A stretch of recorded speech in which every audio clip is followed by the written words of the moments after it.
who actually owns the information? I love that point.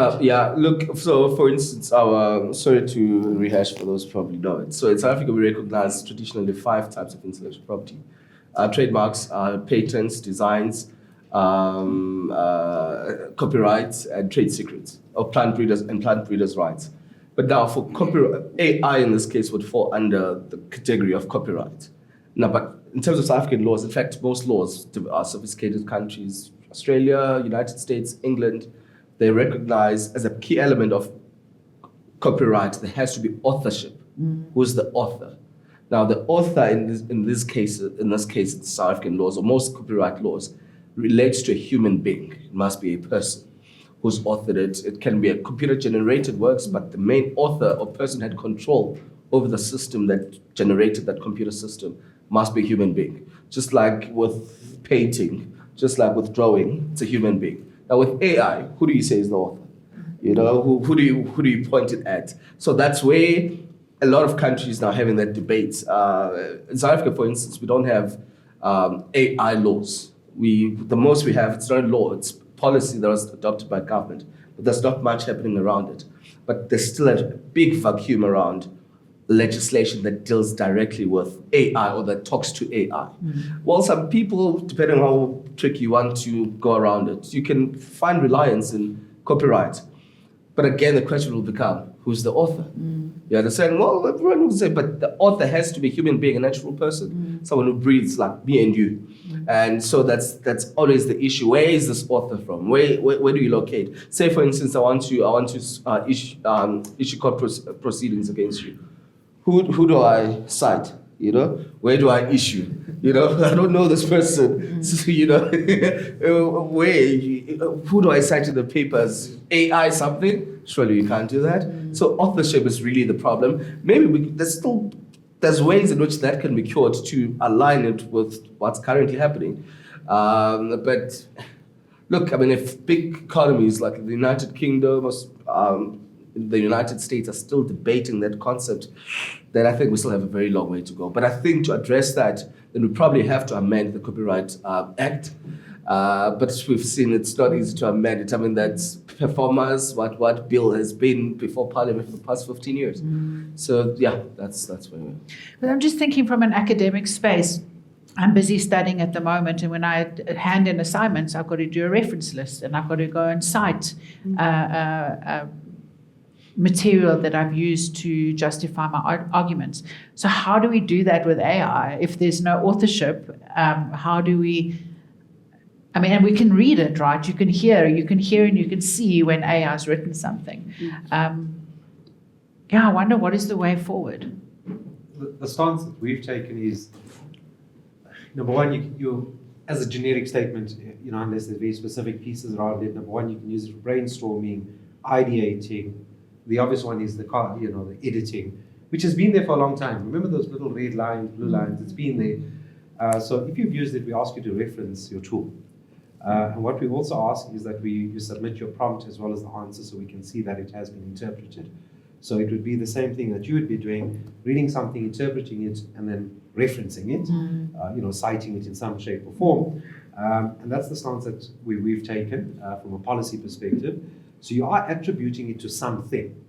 Behind that something is a bunch of developers, right, who said this is how you crunch the thing to come out with this. So, you know, you're giving that recognition that this has come from there, which asks, in your case as well, or in any case, is have I taken the time to actually understand it, to interpret it, put it into context, and make sure that it makes sense in this document that I'm trying to put together. And I think that's an interim measure.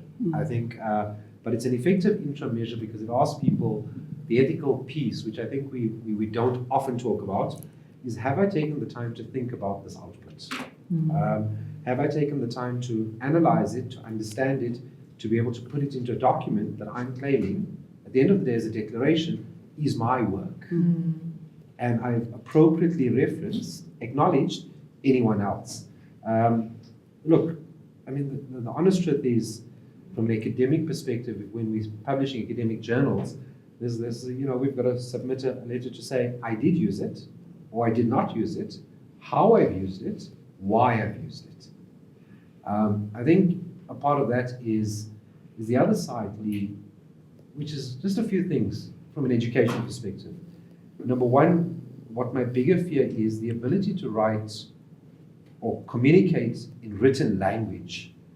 I've seen it go from people who couldn't put a sentence together to all of a sudden writing the most beautiful poems that I've ever come across, right? So you know there's something. So I'm worried that we're not building the muscle or the skill required to do that. This conversation, I could have written a beautiful 2-page, 3-page op-ed of ChatGPT, but do I have enough ability to communicate it verbally to be able to make sense, which is still a huge piece around business communication.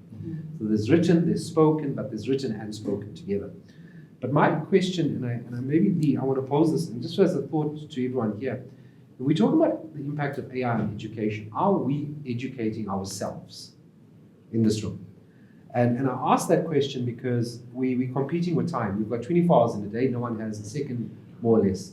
And I ask you to look at how much time you're spending on social media versus taking the time to use the resources that we have to be able to upskill ourselves in this space. The reality is, colleagues, no one has all the answers. That's the harsh reality about it. And let's just talk about him a little bit. Well, Elon, everyone's familiar with him, right? We love to hate him sometimes. But even he says, I don't always have the answers. And I think that's the piece. So what we've got is the notion of not just continuous learning, but each and every one of us taking the bull by the horns and being able to learn by ourselves. If you've got a device, you've got access to the internet, you have no excuse but to be at least at a mid-level of the ability to be able to prompt right now, regardless of the tool.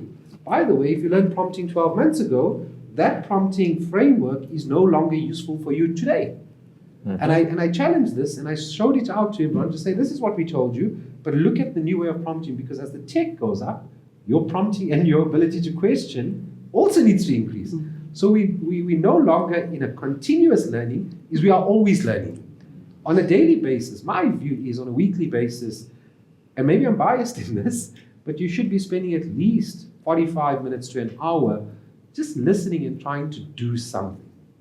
And I don't think it's about just the understanding, but it's about the doing. For the first time, understanding and doing is coming together. And I think there's two types of people that exist. The ones that think, the ones that do, but very few do both. And I think this is the AI world for education. So we've got to educate ourselves. I think waiting for educational institutions to come up with the solution, colleagues, we are going to be behind the curve because of the regulatory framework within which we operate, full stop.